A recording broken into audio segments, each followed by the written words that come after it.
A reforma protestante foi um movimento de avivamento na igreja. Foi um movimento de avivamento que aconteceu no século XVI, e nesse movimento a igreja buscou voltar às Escrituras. Essa busca pelas Escrituras era para mudar a igreja, reformar a igreja. Porque a igreja daquela época estava cheia de corrupção e cheia de doutrinas não baseadas na Escritura, doutrinas inventadas pelo homem. E as pessoas então pagavam em dinheiro para receberem o perdão dos seus pecados. Pagavam em dinheiro para receberem ali um papel que dizia que o lugar delas no céu estava assegurado. A reforma foi, portanto, um mover do Espírito Santo num tempo de espiritualidade superficial. Num tempo em que as pessoas não buscavam a Deus de todo o coração. Quando nós olhamos para a igreja nos nossos dias, nós encontramos um desvio pior ainda do que havia naquele tempo. Porque naquele tempo eles pagavam para obter o céu. E hoje muitos pagam não para obter um lugar no céu, mas para conseguir a prosperidade financeira e as riquezas da terra. Então, lembrar da reforma é uma necessidade também para os nossos dias.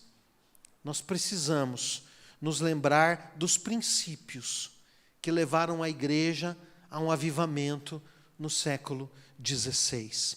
Uma das formas de resumir a fé reformada é falando das 5 solas. Nós falamos 5 solas porque esses 5 princípios, esses 5 pilares da fé reformada, eles foram eternizados em latim. E a palavra sola, no latim, ela significa somente. Então, as 5 solas, 5 somentes, que são os 5 pilares da fé reformada. Primeiro, sola fide, que significa somente a fé. E significa que o primeiro princípio da reforma foi a confiança exclusiva no sacrifício de Jesus para a nossa salvação. O segundo pilar, sola gratia, somente a graça. Significa que somente a graça nos salva. E somente a graça nos sustenta na nossa caminhada de fé. Sola Escritura, somente a Escritura. O que significa que somente a Escritura é autoridade para a nossa fé e para a nossa prática. A Bíblia diz o que eu devo fazer, o que eu não devo fazer, o que eu devo crer e o que eu não devo crer. Solos Christus, somente Cristo. E esse princípio significa que somente Cristo nos salva, perdoa e nos conduz à comunhão com Deus. E finalmente, soli Deo glória, somente a Deus a glória. E esse princípio significa que somente Deus é digno de receber toda a honra pela obra da redenção na história e pela obra da redenção nas nossas vidas. Esses são os 5 pilares da fé reformada. O que aprendemos com esse movimento da reforma é que todas as vezes que a igreja errar, todas as vezes que a igreja se desviar do trilho das Escrituras, ela precisa se reformar e voltar para a Escritura. Porque a Bíblia é a palavra de Deus, ela é a nossa única regra de fé e prática. Nós precisamos estudar a Bíblia. Nós precisamos conhecer a Bíblia. Ame a sua Bíblia. Ame a palavra de Deus. Decida que você vai investir o seu tempo e gastar a sua vida em conhecer os mistérios de Deus que estão revelados na Escritura. Porque na Bíblia nós encontramos os pilares da nossa fé. Eles estão todos baseados na Escritura. Essa compreensão reformada da fé cristã abriu portas para uma compreensão mais profunda das Escrituras. As Escrituras foram pregadas, as Escrituras foram expostas, e a pregação e a exposição das Escrituras trouxe avivamento para as pessoas. A palavra de Deus é um instrumento para nos guiar. A palavra de Deus é um instrumento que Deus usa para nos conduzir pela vida e para nos conduzir na nossa jornada espiritual, na nossa jornada de fé. De nada adianta reformar a igreja se as nossas vidas também não passam por uma reforma à luz das Escrituras. A reforma aconteceu no século XVII, a igreja foi modificada. Mas de nada adianta modificar a igreja se não tem uma mudança dentro da gente. Nós temos conversado sobre como a igreja pode se reformar, para que ela fale a linguagem desta geração. Mas não adianta nada a igreja mudar a sua forma, se você não mudar a sua vida, se você não mudar o seu coração, se a sua maneira de enxergar a vida não for transformada. De nada adianta reformar o templo. Templo novo, corações velhos. Não vai adiantar nada. Um templo novo exige que os nossos corações sejam também transformados à luz da Escritura. Por isso nós escolhemos esse tema, reformando a vida. Eu e você precisamos olhar para as nossas vidas e examinar as nossas atitudes. Precisamos examinar o nosso modo de vida, a maneira como a gente tem caminhado à luz das Escrituras. E toda vez que a gente percebe um desvio, toda vez que a gente percebe que agimos mal, que nos desviamos daquele caminho que honra a Deus, nós somos chamados a reformar a nossa vida, para que a nossa vida esteja em harmonia com a vontade de Deus, revelada nas Escrituras. Hoje eu gostaria que você olhasse comigo para um personagem da Bíblia, Natanael. Natanael está em João, capítulo 1, e eu peço a você que abra a sua Bíblia.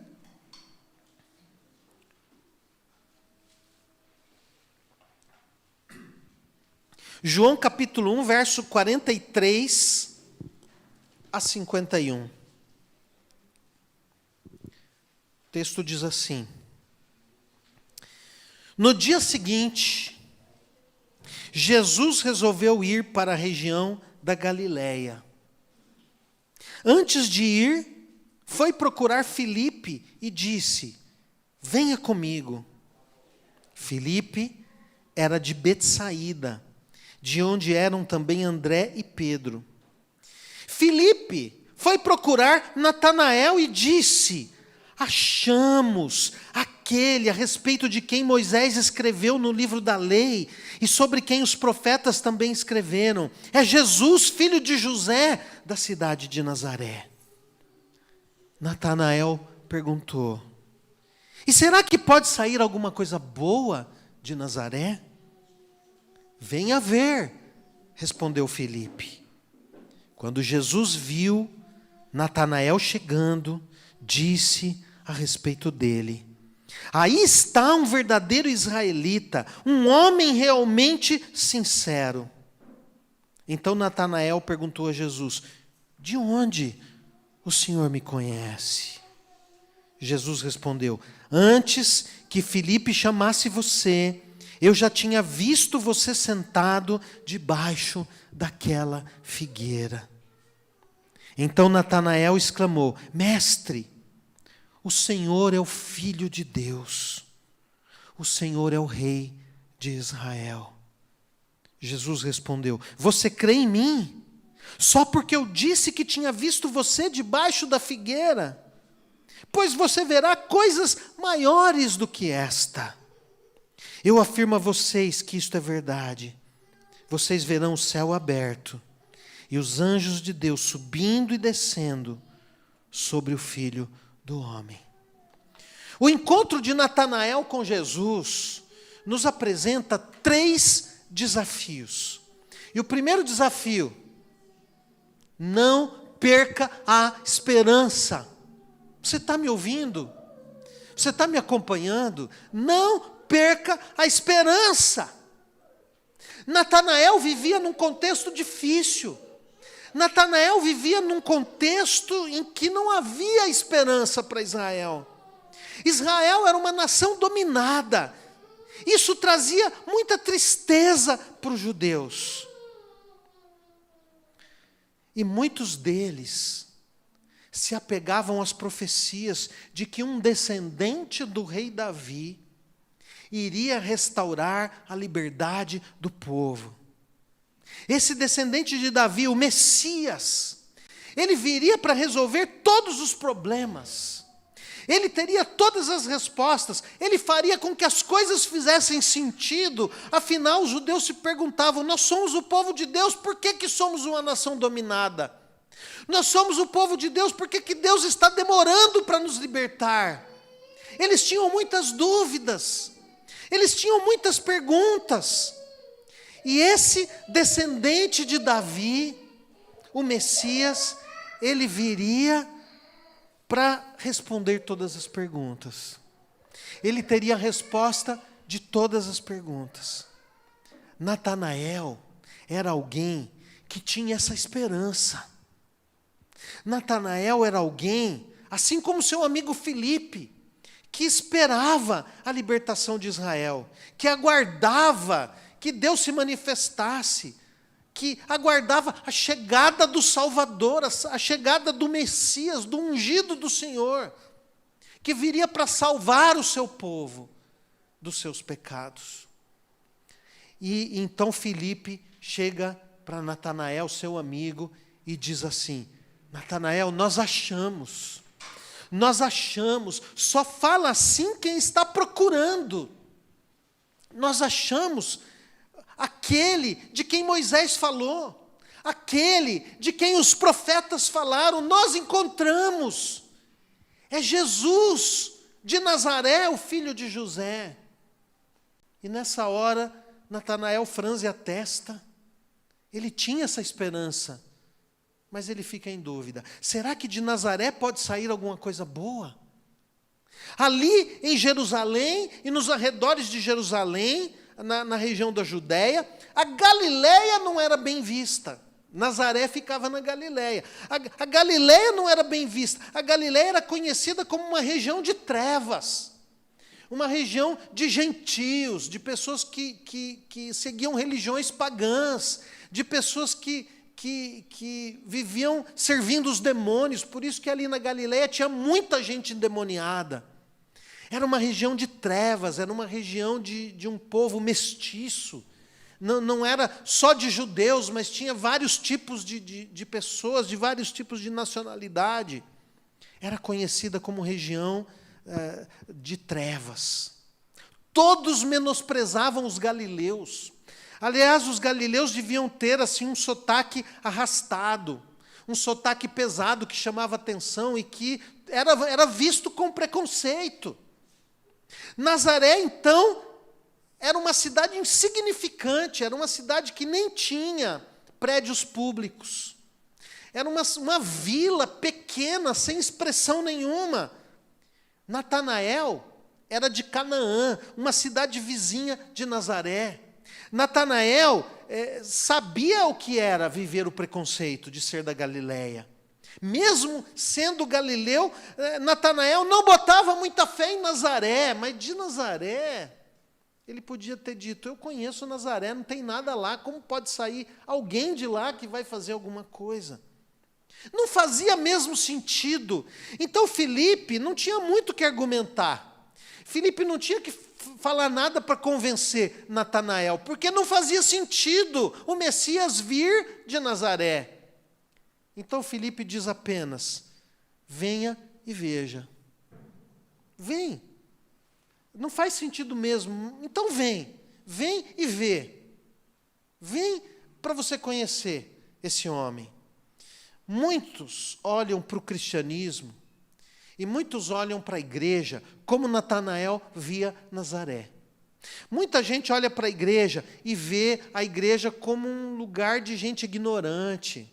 Vem o evangelho como uma mensagem sem sentido. Vem com preconceito, com muito preconceito. Mas a história mostra que Deus sempre faz grandes coisas por meio de pessoas pequenas. Deus sempre faz grandes coisas por meio de pessoas frágeis, de pessoas insignificantes, de pessoas indesejadas, de pessoas rejeitadas. Talvez quando você olhe para você, você pense assim, mas quem sou eu para fazer alguma diferença nesse mundo? Sou uma pessoa simples, comum, não tenho nada de especial, não sei nada mais do que todo mundo sabe. Aliás, sei até menos do que as pessoas sabem. Vivo a minha vida com dificuldade. Quem sou eu? Deus pode usar a sua vida para fazer diferença. Porque Deus sempre usa pessoas pequenas para fazer coisas grandes. A gente vê isso, por exemplo, em algumas coisas daquela cultura em que Deus interfere. Por exemplo, naquela cultura, os primogênitos eram sempre os mais favorecidos. O primeiro filho nascido era aquele que herdava toda a herança. É aquele que carregava o nome do pai. É aquele que ia ser o sucessor do pai. Eram eles que recebiam a herança. Mas Deus sempre contraria a cultura e escolhe os irmãos mais novos. Deus escolhe Abel, que era o irmão mais novo de Caim. Deus escolhe Isaque, o irmão mais novo de Ismael. Deus escolhe Jacó, o irmão mais novo de Esaú. Deus escolhe Davi, o caçula de 12 irmãos. Deus muda a cultura, Deus interfere naquilo que todo mundo acha que é normal, que é comum.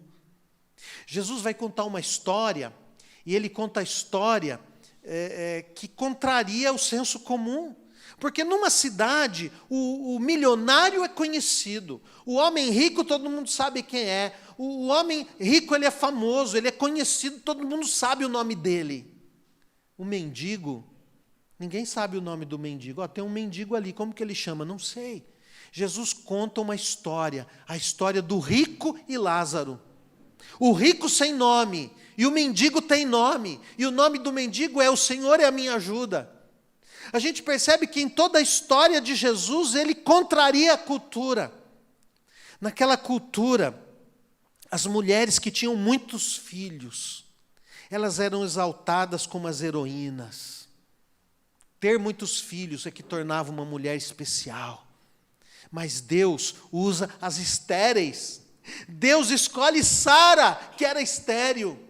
Deus escolhe Rebeca, que era estéril. Deus escolhe Ana, a mãe de Samuel, que era estéril. Deus escolhe Isabel, que era estéril, para ser a mãe de João Batista. Deus mostra o seu favor aos desfavorecidos e usa estes de uma maneira especial. Por isso você fala, mas eu sou pobre, eu nunca consegui enriquecer na vida, eu tenho tantos sonhos que eu almejei na vida e não consegui alcançar, faz 30 anos que eu estou tentando trocar o sofá lá de casa e nunca sobra dinheiro. Preste atenção, são os menos favorecidos que Deus escolhe e usa de uma maneira especial. Aqueles que são desprezados, aqueles que não são valorizados, esses que Deus usa. O próprio Deus Todo-Poderoso se tornou frágil para morrer por nós e expiar os nossos pecados. Ele encarnou em Jesus de Nazaré, que foi crucificado e que sangrou até a morte. E ali, ele estava morrendo a nossa morte, pagando a nossa dívida, se sacrificando em nosso lugar, para que nós pudéssemos ser alcançados, perdoados, e pudéssemos ter a chance de sermos usados por Deus. Natanael era um desses galileus. desprezados, com muitas perguntas sem respostas. Ele sabia o quanto era difícil não apenas viver numa nação dominada por estrangeiros sem perspectivas, mas ele sabia como era difícil enfrentar o preconceito e tentar ganhar a vida como um galileu na Judéia. Então ele está cético em relação ao convite de Filipe. Mas ao mesmo tempo, ele tem esperança. Ele fala, mas de Nazaré vai sair alguma coisa boa de lá? Ele duvida, mas ele vai. Por que ele vai? Talvez, pode ser que alguma pessoa caiu de paraquedas nesse vídeo pela internet, que resolveu ouvir essa mensagem e está pensando, aquela igreja lá, será que eu vou lá? Lá não tem nada para mim. Natanael duvida, mas ele tem esperança de encontrar a resposta para as suas perguntas. Então ele vai com Filipe. Tem alguma coisa assim na sua vida?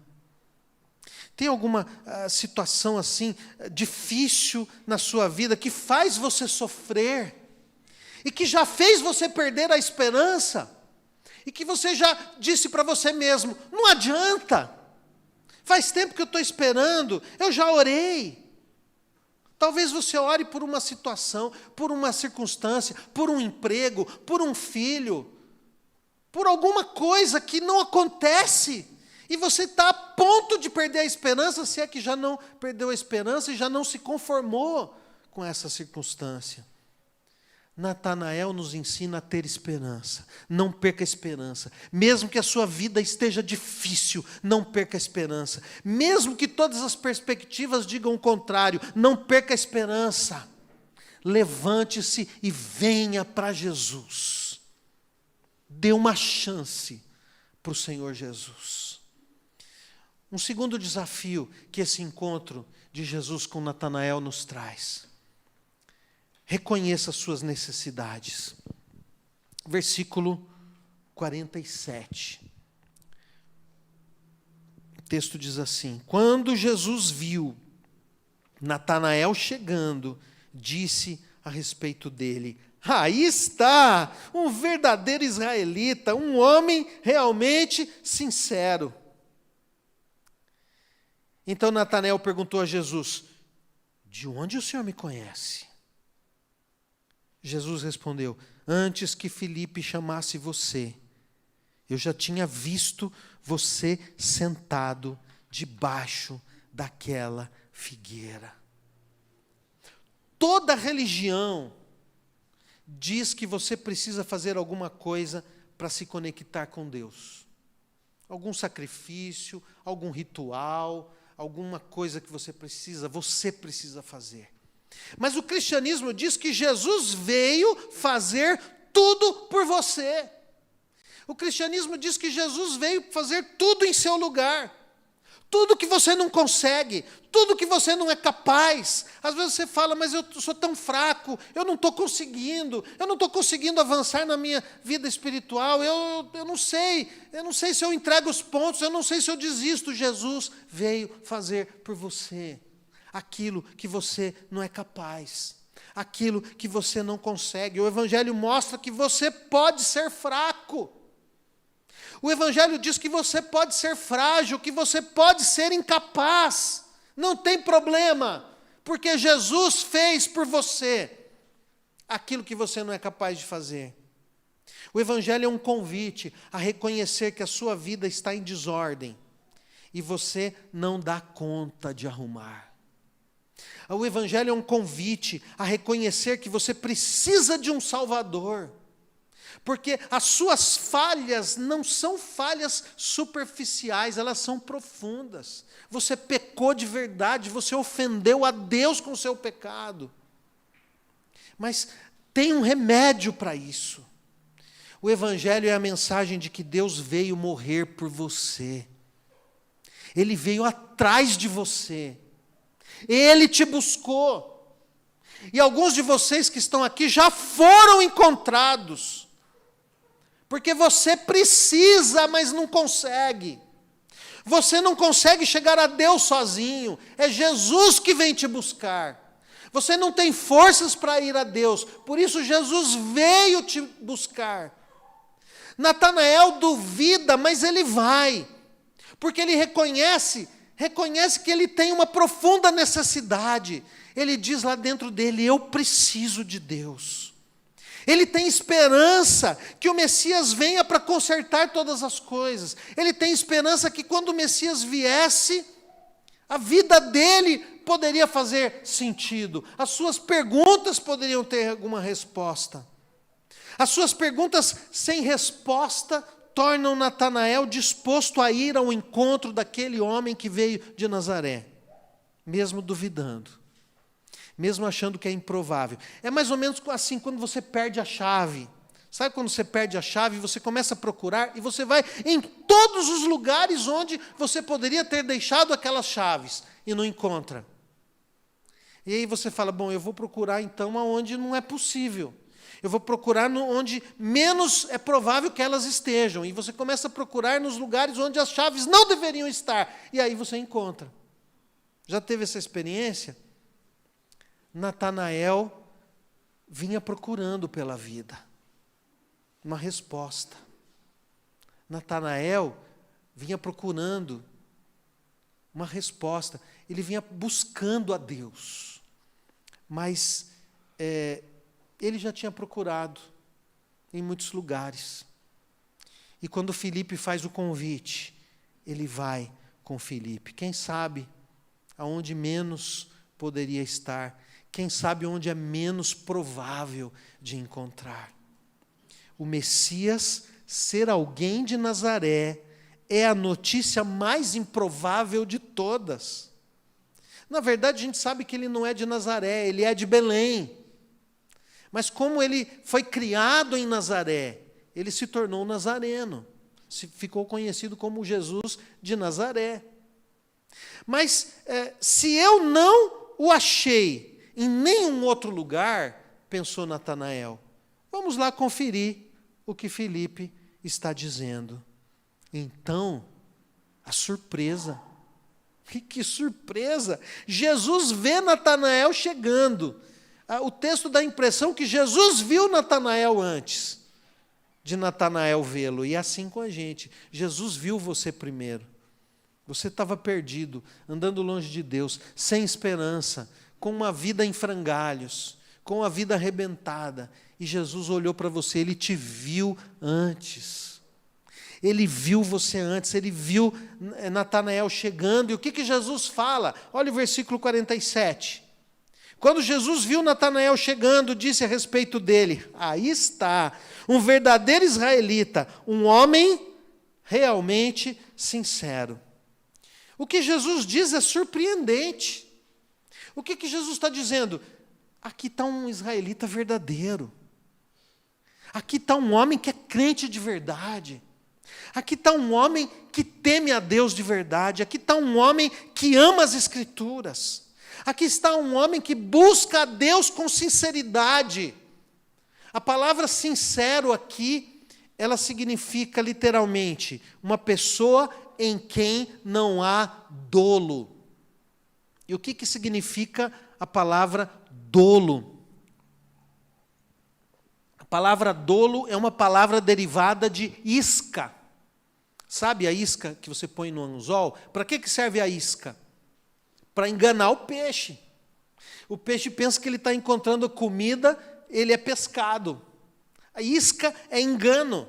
Dolo significa golpe, astúcia, procedimento fraudulento, intenção de enganar, fingimento. Esse é o sentido de dolo. Dolo é má fé, engano, esperteza, falsidade. Tem muita gente que segue uma religião com má intenção. Tem gente que é fingido, finge para todo mundo. É aqueles que Jesus chamou de sepulcros caiados. Ele chamava os religiosos do seu tempo de hipócritas. Por quê? Sepulcro caiado, por fora todo pintadinho de branco, por dentro cheio de podridão. A gente costuma dizer, eu me lembro de uma frase que a minha avó dizia: por fora, bela viola, por dentro, pão bolorento. Esses somos nós. Nós somos assim. Aliás, Jacó, o patriarca dos israelitas, ele foi um enganador. Ele foi um homem que usava de astúcia para enganar os outros, até que Deus o transformou. E quando Deus o transformou, Deus mudou o nome dele. E Jesus está dizendo para Natanael: Natanael, estou vendo você aqui. Você tem uma espiritualidade genuína, você não é um cara fingido. Você é um verdadeiro israelita, você não é como Jacó lá no princípio. Você é um crente sincero, você não é fingido. E Natanael fica surpreso. A pergunta de Natanael quer dizer: como que o senhor sabe isso de mim? Porque Natanael sabia o quanto ele mesmo buscava a Deus.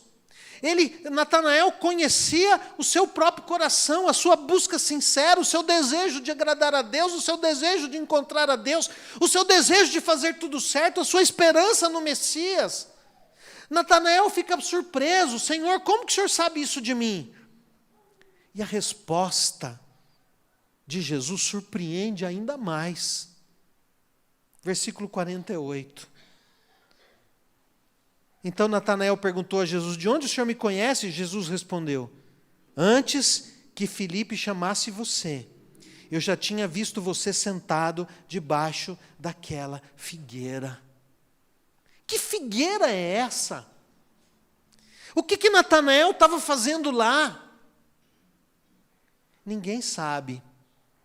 E os comentaristas dizem que essa é a evidência maior de que esse é um relato verídico. Porque se essa fosse uma história inventada, o escritor não colocaria uma coisa aqui, sem sentido. Se fosse uma história inventada, o escritor iria colocar uma explicação.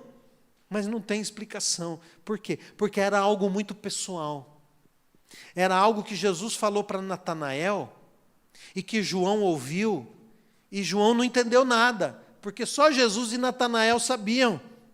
E a resposta de Jesus impressionou tanto Natanael, aquela resposta de Jesus foi tão forte que naquela mesma hora, ele reconhece que Jesus era mesmo o Messias.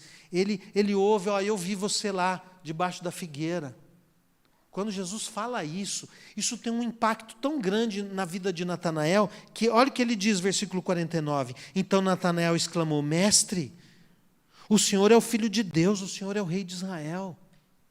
O Senhor é mesmo aquele que Filipe falou que tinha encontrado. O que Natanael estava fazendo debaixo daquela figueira? A gente pode imaginar. Poderia ser uma figueira que ele tinha no quintal. E lá no quintal ele ia ali debaixo daquela figueira para o seu momento de oração. Ou quem sabe em algum outro lugar, no campo, enfim, uma figueira onde Natanael ficava em determinados momentos, só ele, sozinho ali, na presença de Deus. E pode ser que antes de Filipe chegar, Natanael estivesse ali orando e buscando a Deus. E dizendo: Senhor, o Senhor sabe como é sincero o meu coração. Senhor, o Senhor sabe como eu quero te agradar. Senhor, o Senhor sabe que muitas vezes eu faço as coisas erradas, mas não é isso que eu quero para a minha vida. O Senhor sabe que eu estou lutando para te agradar. E pode ser que Natanael estivesse assim, nesse momento de oração, buscando a Deus, e ali ele teve uma experiência pessoal de visitação do Senhor. Pode ser que nesse momento de oração em que Natanael estivesse buscando: Deus, fala comigo, Deus, se revela a mim. E o Senhor, quando a gente clama, o Senhor se revela mesmo. Quem tem essa experiência de buscar a Deus, sabe quando Deus chega. Sabe quando Deus chega para o encontro com você. Quando você está buscando Ele e Ele chega, você percebe. E Natanael teve essa experiência. Ele foi tocado por Deus nessa hora. E ele possivelmente sentiu uma alegria tão grande. Ele foi renovado na sua fé e na sua esperança. Mas não tinha ninguém ali.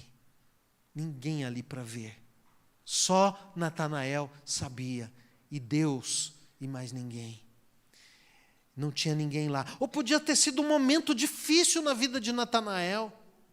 Pode ser que Natanael estava enfrentando uma dificuldade. Pode ser que Natanael estava num momento de frustração, de decepção. Ele estava clamando o socorro do Senhor.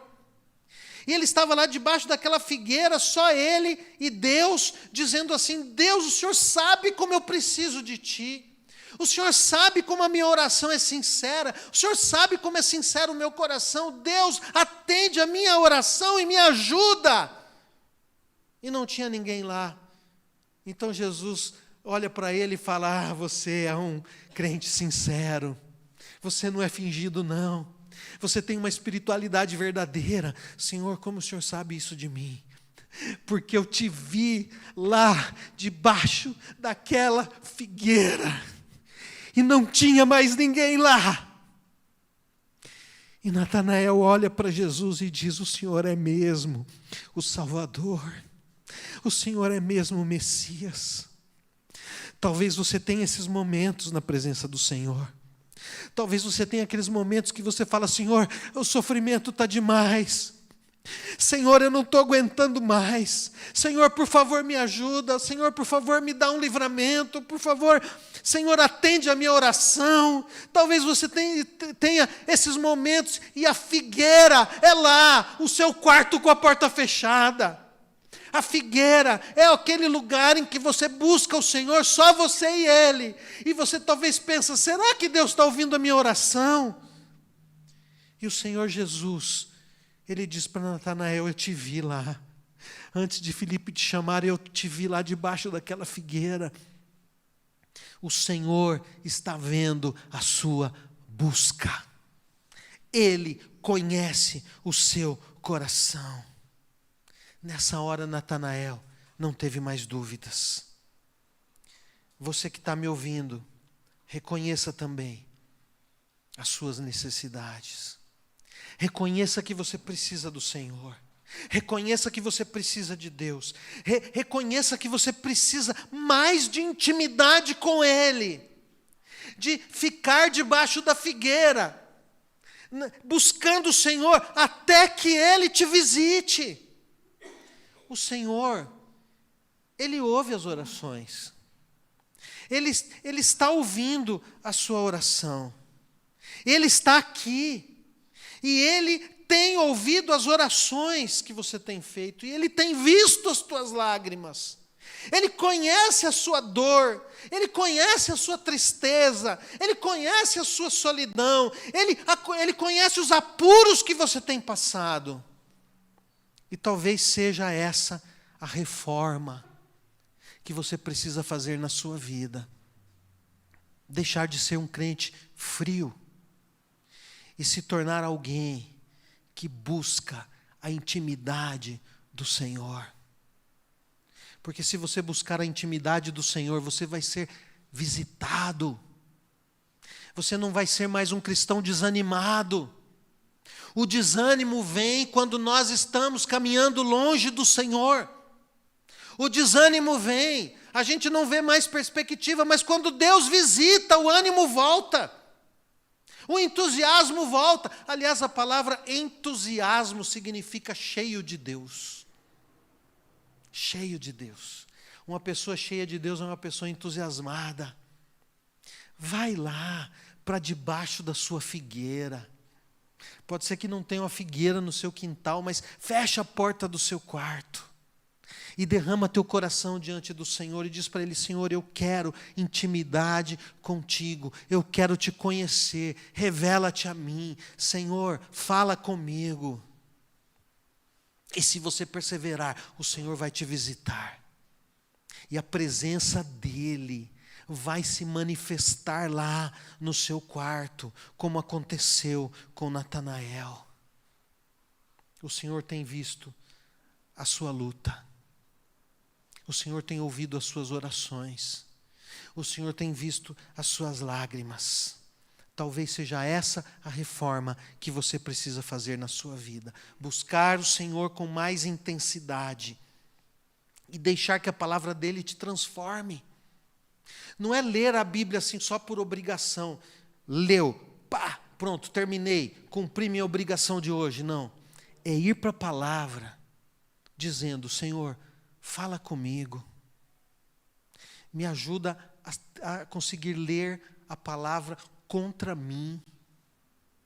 E quando a palavra vem contra a gente, quando a palavra mostra para você que você pecou, quando a palavra mostra para você que uma atitude está errada, o que é que faz? Senhor, me perdoa. Chora diante dele. Busca o Senhor ajuda para mudar, para reformar a vida. Porque se a palavra não vem para eu me quebrantar, se a palavra não vem para eu chorar diante de Deus os meus pecados, eu vou ser um cristão frio. Eu vou ser um cristão apenas de aparência. O que faz de mim um cristão sincero, um verdadeiro israelita, como Jesus falou para Natanael, é quando a palavra vem e eu me quebro diante dela. E eu me arrependo, e eu choro diante do Senhor, pedindo: Deus, me dá forças para fazer diferente. Se isso não acontece todo dia na nossa vida, nós seremos apenas cristãos formais, mas que não têm um coração verdadeiramente nas mãos do Senhor. Nós, quando buscamos o Senhor dessa maneira, é que nós deixamos de ser teóricos. A gente só deixa de ser cristão teórico quando a gente tem um coração quebrantado na presença do Senhor, capaz de chorar pelos seus pecados e de desejar a presença do Senhor. Natanael tinha intimidade com Deus, mas ele descobre que ainda tem muito a aprender. Ninguém sabe tudo sobre Deus. Natanael, diante de Jesus, ele é confrontado com a possibilidade de que ele pode saber mais a respeito de Deus. E então, esse encontro de Jesus com Natanael nos traz um terceiro desafio. Entenda que você foi encontrado. Você foi achado. Antes de você pensar em buscar a Deus, o Senhor já havia te encontrado. Ele já havia visto você. Ele já te conhecia. Ele já colocou alguém no seu caminho para te levar a Ele. E você talvez possa pensar: quem foram as pessoas que contribuíram para que eu pudesse estar nesse caminho hoje?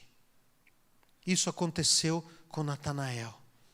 Deus enviou Filipe. E Filipe disse para o seu amigo Natanael: Natanael, Natanael, nem te conto, cara. A gente achou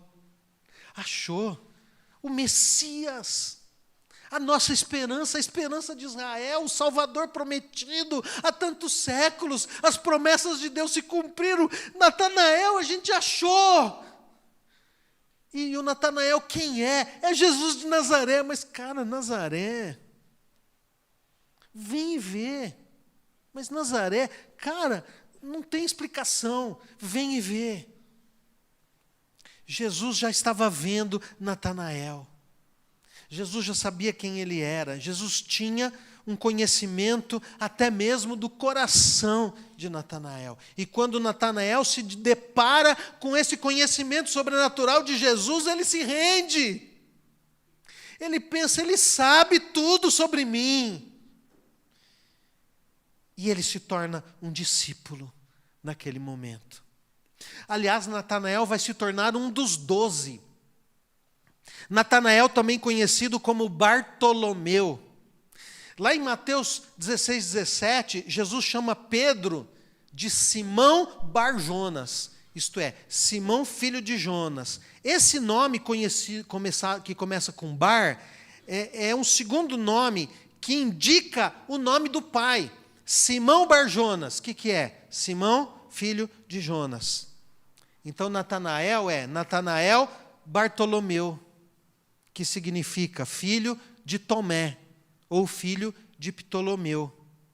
Ou seja, Natanael, filho de Ptolomeu, um dos 12. Um dos 12. Natanael fica impactado com o conhecimento que Jesus tinha dele. Mas Jesus diz: cara, eu nem comecei a te dizer quem eu sou, você está admirado com isso, você creu em mim só porque eu disse que você estava lá, que eu te vi debaixo da figueira. Você nem sabe nada sobre mim, eu nem comecei a te dizer quem eu sou. Natanael se aproxima de Jesus e descobre que Jesus é tudo que ele precisa. Mas Natanael vai descobrir que Jesus é muito mais do que ele imaginava. Jesus disse para ele: Natanael, você vai ver coisas maiores do que esta. Você vai ver coisas maiores do que esta, Natanael. Você vai ver os céus abertos e os anjos de Deus subindo e descendo. Jesus menciona uma figura conhecida por todos os israelitas. O patriarca Jacó, nas suas peregrinações, teve um sonho. E nesse sonho ele viu uma escada ligando o céu com a terra. Por que isso é importante? Porque o pecado gerou uma separação entre o céu e a terra. O pecado separou o Deus Santo do homem pecador. Mas naquela visão, Deus mostrou para Jacó que ia chegar um dia em que o caminho iria se abrir, em que uma escada haveria ligando o céu e a terra. Jesus é muitas vezes enigmático. Tem hora que Jesus não fala as coisas claramente, tem hora que Jesus usa assim uma comparação, porque Ele quer nos levar a pensar.